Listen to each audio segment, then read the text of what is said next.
আসসালামু আলাইকুম। মাননীয় প্রধানমন্ত্রী জনাব তারেক রহমান কালকে একটা সংবাদ সম্মেলন বলতেছেন, রূপপুর পারমাণবিক বিদ্যুৎ কেন্দ্র নিয়ে বাংলাদেশে টেকার হরিলুট করা হয়েছে।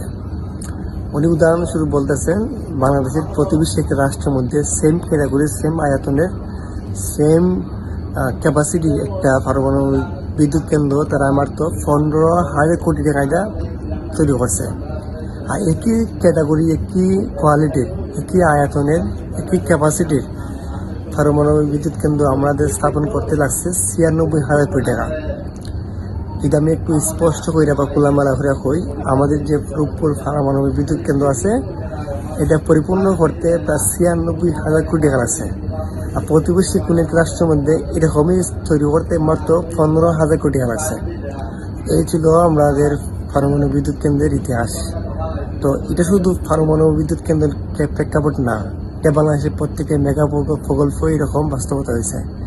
যদিও 5 টাকার কাজ 105 টাকা যা করা হয়েছে, যদিও 5 টাকার কাজ 60 টাকা 10 টাকা বাড়ি করা হয়েছে, তারপরে কাজটা শেষ হইতে দেখা গেছে সরকার 160 টাকা ভর্তুকি দিতেছে।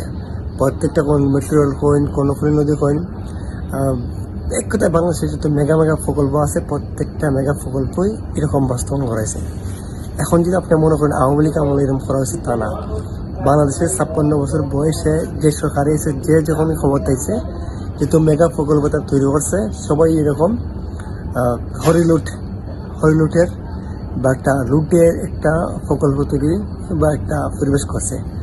5ই আগস্টে নতুন বাংলাদেশে নতুন সরকারের কাছে আমার প্রত্যাশা থাকবো, বা আমার ব্যক্তিগত প্রত্যাশা থাকবো, এমন কোনো প্রকল্প আপনারা হাতে নেবেন না বা এমন কোনো কাজ আপনারা করবেন না অতীতে যে আপনারা যে দুর্নাম আছে বা রেকর্ডগুলো আছে, এগুলো মানুষ আবার পুনরায় ইয়াদ করে, আবার পুনরায় আপনাদের স্মৃতি নিয়ে মাথা ঘুরে।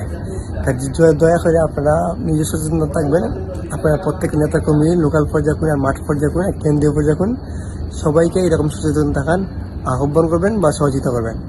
আপনারা নিজ দায়িত্বে এরকম দায়িত্বশীল অবস্থান থেকে দেশকে এগিয়ে যাওয়ার জন্য যা যা করা প্রয়োজন আপনারা করবেন বলে আমরা আশাবাদী বা বিশ্বাস করি।